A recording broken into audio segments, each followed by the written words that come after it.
We are coming. And he joins us right now with reaction to all of this. The doxing thing upsets me the most because between tipping off various groups about ICE raids in advance, it takes away the element of surprise. That puts agents' lives in jeopardy. Now they're doxing them.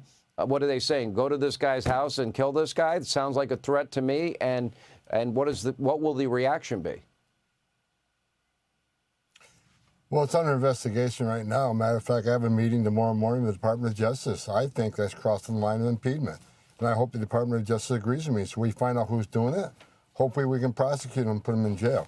Look, I know about doxing, Sean. I got a state, Governor Youngkin has assigned a state trooper to my home 24/7. I have a marked car outside my door right now. I got a security detail. The left has lost their minds. It's all of a sudden the ones who enforce the law, the bad guys, the ones who break the law, the victims. We're not going to let them slow us down. We're not going to be bullied. We're not going to be intimidated. What we're going to do in these cities, we'll double the manpower. We'll flood those neighborhoods with DEA, ATF, FBI, and ICE.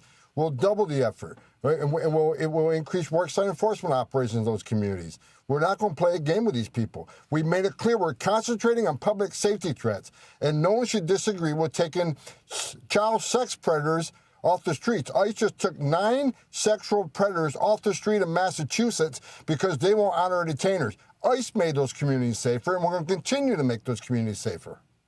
What do you make of these 2 cities in Massachusetts now that are suing because of the public officials that want the right to put the rights of illegals over the safety of citizens in their towns? Look, the people who vote these people, they need to take under consideration what these people are doing. I'll say it again. We are prioritizing public safety threats, child predators, rapists, murderers. These are the worst of the worst walking around your communities. And you would think any elected mayor, any elected governor, any elected city councilwoman would want public safety threats removed from their communities. They're number one responsibility of the taxpayers, the voters. They expect a safe community. So I hope people are waking up to these far-left nuts who want to push back against ICE and what we're doing. We're making communities safer. We're keeping President Trump's promise to make communities safer and end illegal alien crime in this country. You know, for the longest time during the campaign on this show, we would roll the names of people that were murdered and a lot of names that people have not heard, people that were raped, other victims of violent crime. That list gets longer and longer and longer. And then I listen to, idiots like Michael Moore. Oh, we're deporting maybe the person that will cure cancer in the future. Okay, they can cure cancer in their country and we'll pay them a lot of money for whatever they discover. That, to me, what part of murder, rape, violent crime, drug dealing are they not understanding? Known terrorists in this country, what part of that being dangerous to every American are they not comprehending? Well, a couple of things. You want to talk about young adults, young children. Most of the young adults that came across that border during the Biden administration were between the age of 15 and 17. Many of them are gang members. We did an operation in New York City and arrested almost 500 gang members, Operation Matador.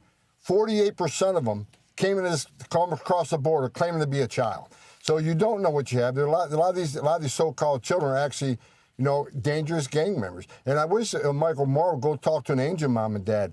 Talk to a few of the angel moms and dads I've talked to over my career. I've talked to hundreds of them. American citizen parents who buried their children because their children was murdered and raped by an illegal alien. Talk to the parents of the young lady that was burned alive on a subway in New York City. Governor Hochul comes out and says she agrees illegal aliens should be removed, but yet she wants to fire Mayor Adams for speaking with me about getting back into Rikers Island to arrest the bad guys who commit crimes in New York City. She wants a green light law where CBP and ICE officers can't even run a license plate number for New York State license plate. They don't know who they're pulling over. That's a dangerous situation. There's another nut that should be removed from office. It's disgusting, but they're not going to slow us down, Sean. We're coming. Yeah. We're coming across this country. We're going to arrest criminal aliens. You're not going to stop us.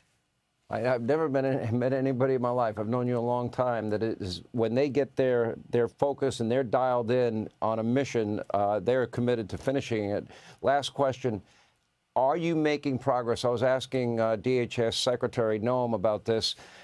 Are you making progress finding the people that are endangering ICE agents' lives by tipping off people of pending raids by ICE? Are you making progress finding those people?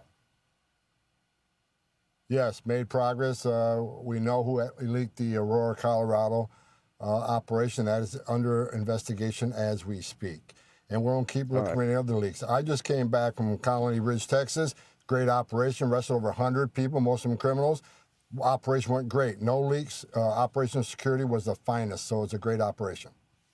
Yeah, well, I will say this. I've known Pam Bondi, the Attorney General, a long time. I'm pretty sure when she finds out ICE agents are being doxxed, that's going to be a major legal issue in the lives of the people that are doing that. We appreciate the good work, appreciate your time. Thank you so much, Tom Homan.